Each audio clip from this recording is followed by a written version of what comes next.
Hello everyone, welcome to another video on this channel. Finally, after several weeks, which I've been busy doing other things, namely building a fully functional shop integration into my homepage, which is something I've been wanting to do for quite some time.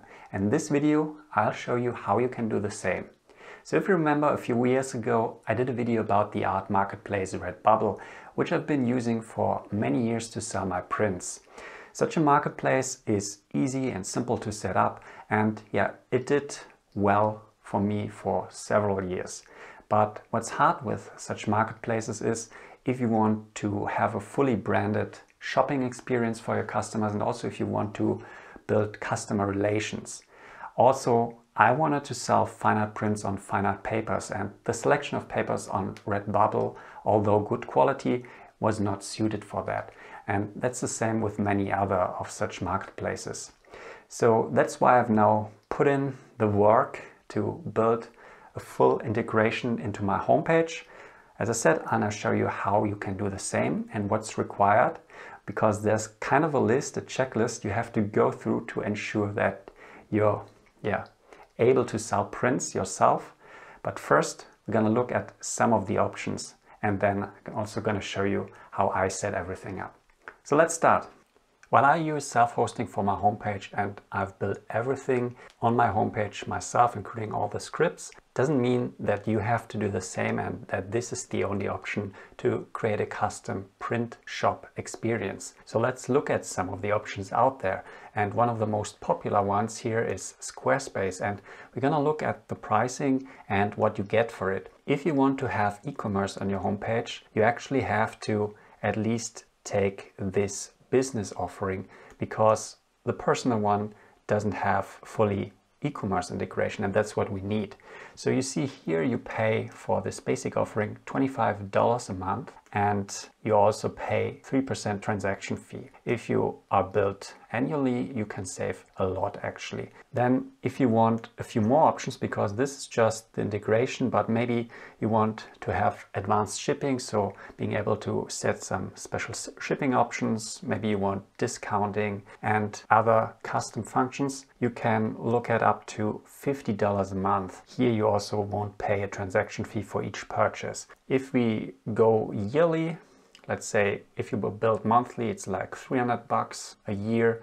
Let's cut away the 28% if you pay yearly, so it's a bit over $200 what you would pay on Squarespace. Now let's look at some of the others. So we have SmartMark, which is another offering for photographers, and if you look here, those are similar. So we have the Power plan, which I think this is something where SmartMark is also focusing on unlimited storage for your photos. Here it's no e-commerce included. So you also have to go at least with this portfolio plan, where you have customer order fulfillment included. And yeah, that's already $31 a month. And again, you can save around 30%. So you'll end up around $200 or $300, depending on how you pay. And then here, if you want to go pro, you need a few more options. Then you're looking at $50. That's quite a bit of an investment. Let's look at the options here, what we have. So for example, if you want to have discounts, you need the Pro. For branded packaging and thank you notes, you need Pro. Sales statistics is included in both. What we have here, platform access. So you can look through those yourself, but price-wise, I think it's similar to Squarespace. Same goes here for Photo Shelter. At first glance, looks much cheaper. You can sell prints and licenses for $10 a month, which is quite nice if you're billed annually. But if we look here, you see that there's a transactional fee of 10%, and even for Pro, you're paying 8%. So depending on how much your sales volume is per year, it is actually more expensive than the other two options I showed. So you have to really make the calculation if you select one of those options here. Shopify, I'd say, is maybe the most expensive. This is fully focused on selling. If you want a photography portfolio site where you also have some other options, focus more on the presentation of your images and not just on the selling experience. I'm not sure if Shopify is the right thing for you. Some photographers use it in addition to their normal homepage, but you see it's quite expensive. It might be the best option if you have high volume sales and go really professional with your sales, but if you just want a custom print shop, it might be a bit over the top. Contrast this by some web hosting you do yourself, or not yourself, you're also paying a provider for this, but you have to then create the homepage and everything on this web hosting solution yourself. And I use Ionos, there are others, GoDaddy for example. And if you, for example, pick this starter here, $6 a month, later $8 a month, you get 100 gigabytes of storage, 50 databases, you can put 10 websites on this, you get a wildcard SSL certificate, professional email. So really all you need to set up a professional website on such a plan. And you can save a few $100 compared to those full integrated platforms here every year. You can do the calculation yourself and then think about, okay, how often will you actually make changes to your homepage, which is very easy with services like Squarespace, where you can just change the template you're using or do other changes even with CSS. I think they have some options where you can do custom changes. How often will you do this? Will you constantly change your website? Okay, then I'd say maybe you want to go with something that offers exactly the options you need for that in form of theming or other switches you can just make by clicking around on the integrated builders. Or you say, once you have the website ready, you want to make changes to it the next 3, 4, or 5 years. And then you can sum up the savings you have with a self-hosted option. For 5 years, for example, you're looking at more than $1,000. And yeah, this money you could invest in paying some web developer maybe to help you out. Or if you know how to do HTML, CSS, and JavaScript like I, then you might have fun building such a custom homepage yourself. So it's always weighing the pros and cons, so time versus money, and also how much customization you need. So if you do it yourself, you have all the options you can do. You can go into all the details, and something that's also quite important and might not come to mind when you select such a service first, you can also just switch to another provider. Take everything, all your data, go from, for example, if you're on Ionos, they change their terms, they change their pricing. You want to go to GoDaddy, you can just do so. This is much harder if you are bought into Squarespace and have set up everything there. Same for SmugMug and the others. It's not so easy to migrate your homepage to another service. So if they make changes to their pricing, which they do, and also their terms of service, you're kind of stuck with them.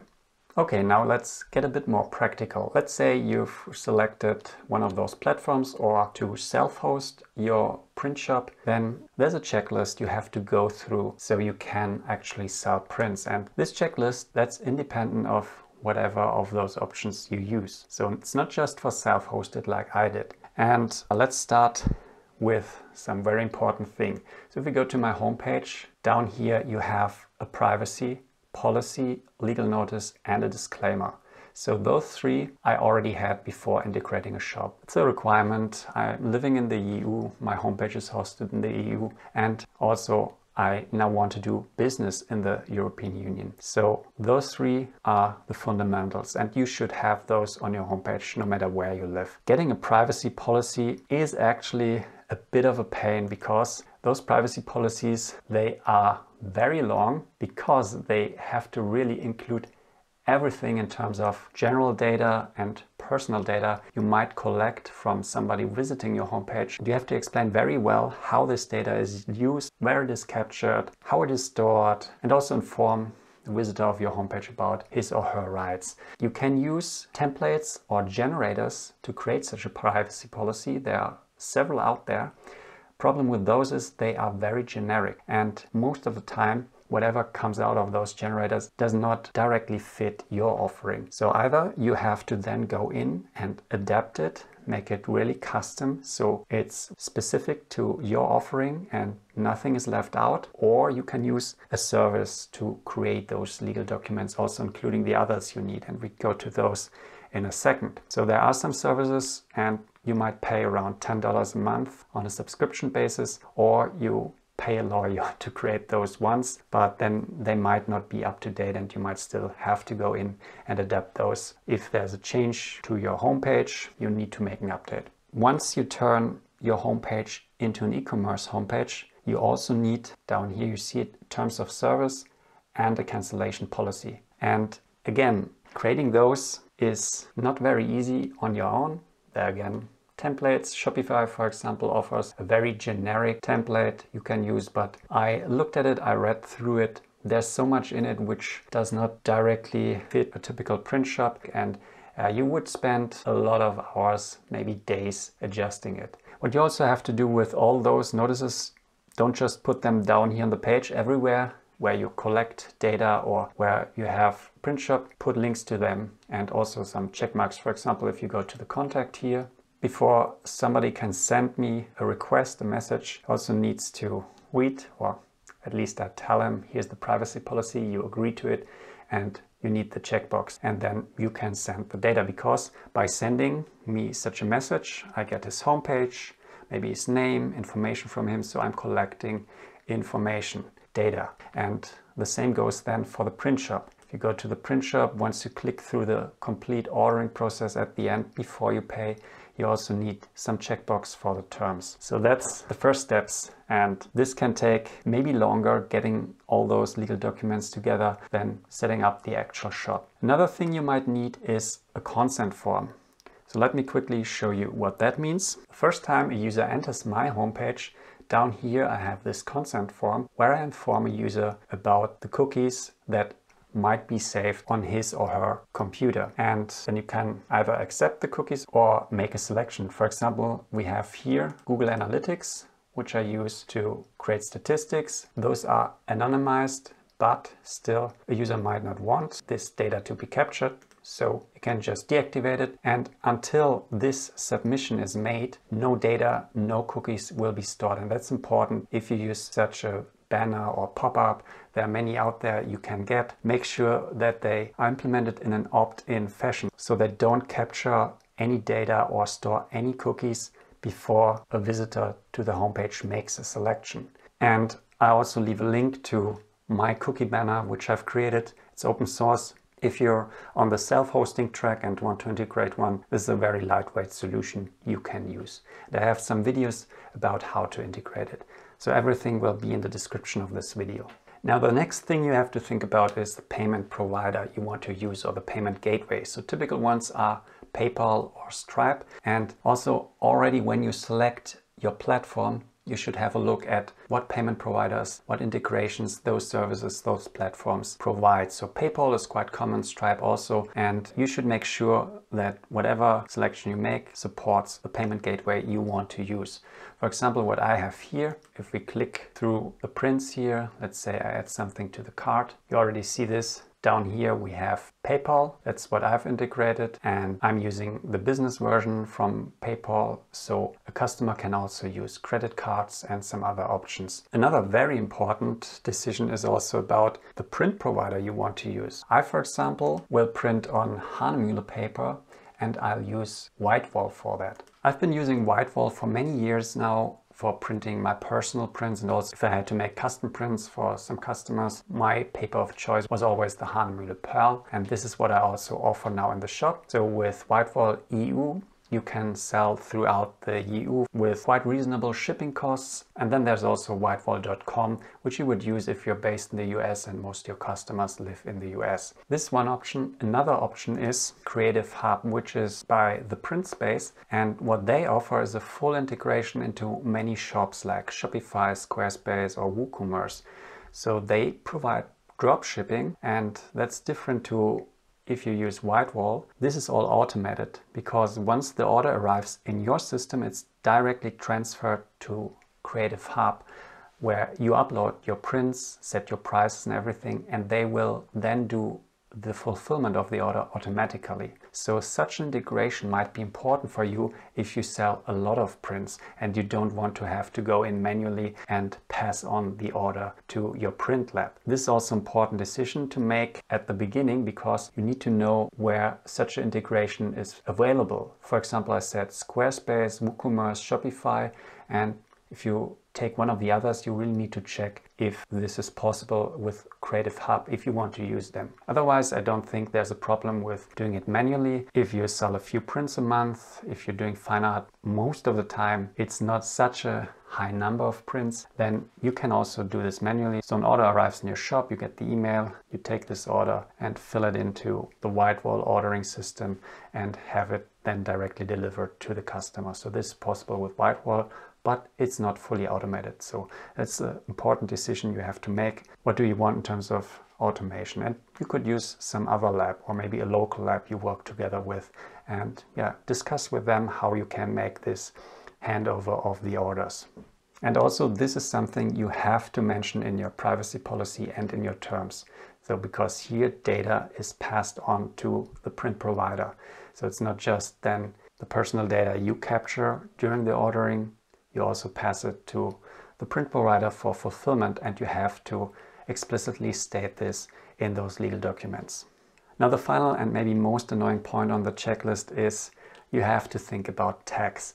And if you're selling internationally, this can be a bit tricky. So for example, I live in Germany in the EU, and I have to ask myself questions like, first of all, do I just want to sell prints in Germany, in the EU, or also to countries outside of the EU? So this question, the answer to this question will determine what kind of tax regulations I might fall in. Then also I need to think about, okay, do I want to sell just to private customers, B2C, or also to businesses, B2B? This is another thing you have to consider. Finally, I also have to think about the volume. So how many sales can I anticipate per year? How much will be the volume of those? Because I might fall either beneath or above some limits that different countries might have. At some point, it might require me to get a VAT ID, so a value-added tax. I'm a small business here in Germany, so when I sell in Germany, I don't have to add value-added tax. But if I sell internationally, there might be the point where I have to do it, or at least have to have such an ID, because this is then passed to whoever buys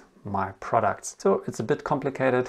You have to check sites like Carderno, for example, which have very good information about when you are eligible to get a VAT ID and under which circumstance you might not have to do this. It's very dependent on where you live and all those questions I just told you.